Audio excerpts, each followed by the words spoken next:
आजम खान साहब को तो उन्होंने जावेद अली को रखा है पार्टी ने।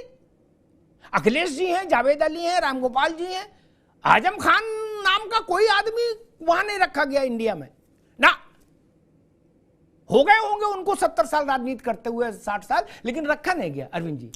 अमिताभ जी, मैं आपकी तारीफ करूंगा, बहुत गहरा प्रश्न आपने पूछा है और देश की जनता को समझना चाहिए, खासकर भारत के मुसलमानों को ये समझना चाहिए कि मुस्लिम तुष्टीकरण की राजनीति करने वाले ये जो तथाकथित सेकुलर लॉबी है, ये मुसलमानों को तब तक ही पूछती है जब तक उनका वोट बैंक सधता है। अमिताभ जी, वोट की राजनीति सदनी जैसे ही बंद होती है, उनकी पूछ बंद हो जाती है। और इसके ताजा उदाहरण है आजम खान। आजम खान से जब तक वोट मिलने की उम्मीद होती थी समाजवादी पार्टी की, उसमें मुलायम सिंह यादव जी के और अखिलेश जी के बाद कोई दूसरा नाम आता था तो आजम खान जी का ही आता अखिलेश था। जी से पहले, मुलायम सिंह के बाद। और जब अखिलेश जी आ गए तो उसके बाद की मैं बात कर रहा हूं। उनके परिवार के बाद दूसरा कोई सबसे बड़ा नाम होता था तो आजम खान का होता था। लेकिन आज स्थिति क्या है? आज आजम खान जी, जैसे आपने कहा कि जैसा जो कर्म करता है वैसा फल भोगता है, आज अब पापों की सजा उनको मिल रही है। तो समाजवादी पार्टी समेत सबको लग रहा है कि इनके साथ खड़े होने से हमारा नुकसान है, इसलिए सब कोशिश कर रहे हैं कि पल्ला झाड़ लो। यही होता है और एक तरह से एक बहुत बड़ा संदेश है मुस्लिम वर्ग को कि भाई आपके नाम पर जो वोट की राजनीति करते हैं जरा ठीक से देख लो, आपके हितों से भी उनको मतलब है या केवल वोट पाने के लिए बार बार आपका नाम लेते हैं। और अमिताभ जी, मैं कहूंगा कि जितना मुसलमानों का नाम लिया गया है और उनके नाम पे राजनीति की गई है, वास्तव में इन लोगों ने यदि उनके लिए काम किया होता तो आज़ादी के 7-7.5 दशक बाद आज जो मुसलमानों की हालत है वो नहीं होती। भाई ये तो नहीं चल सकता अरविंद जी। घोसी जीते बोले G20 के मतलब घोसी 20 है। अब बोले रामपुर में लोकसभा, राज्यसभा, विधानसभा सारी सभाएं हार गए, मोहल्ला परिषद तक हार गए, बोले इससे कोई मतलब नहीं। ये सब बेकार की बातें हैं अरविंद जी, ये तो नहीं चलेगा। बिल्कुल नहीं चलेगा। और मैं एक चीज और जोड़ूं, आप अनुमति दें तो, दूसरे पे आरोप लगाने के पहले अच्छा होता कि अपने गिरेबान में अशोक जी झांक लेते।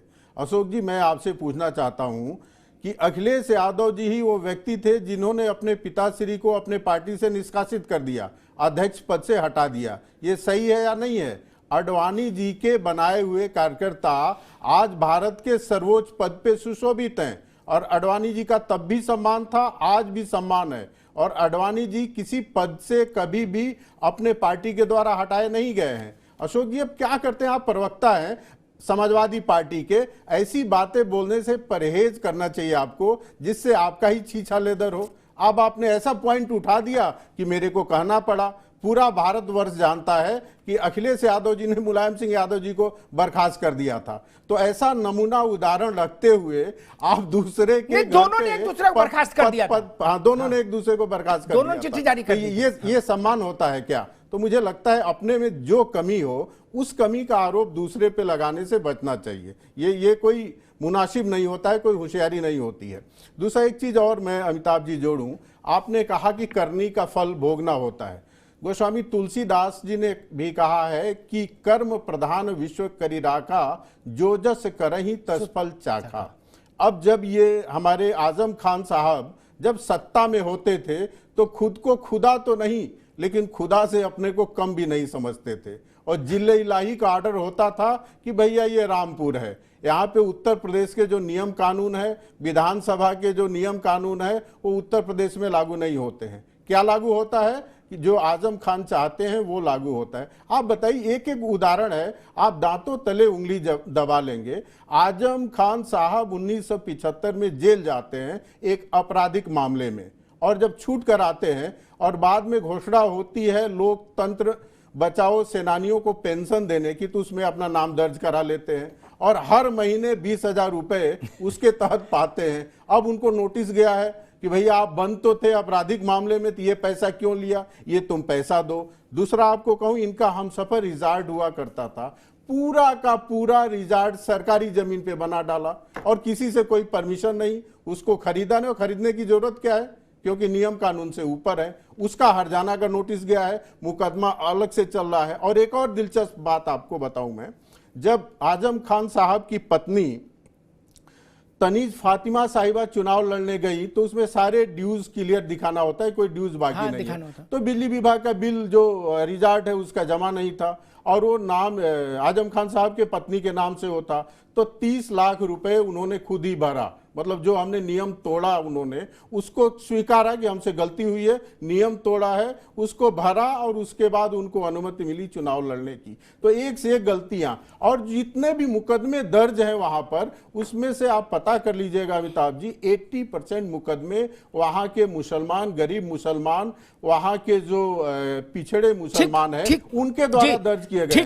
तो मुस्लिम नेता बन के मुसलमानों का किस तरह से आप शोषण कर। जी अरविंद सिंह, यही सवाल आपसे मैं करता हूं कि सारी राज्य सरकारें रूथलेसली, निष्ठुरता पूर्वक, सैफ खान अभी नहीं, निष्ठुरता पूर्वक भ्रष्टाचार के विरुद्ध, नेताओं के विरुद्ध निर्णायक कार्रवाई करने के लिए स्वतंत्र हैं कानूनी तौर पर, संवैधानिक तौर पर, फिर कार्रवाई क्यों नहीं करती?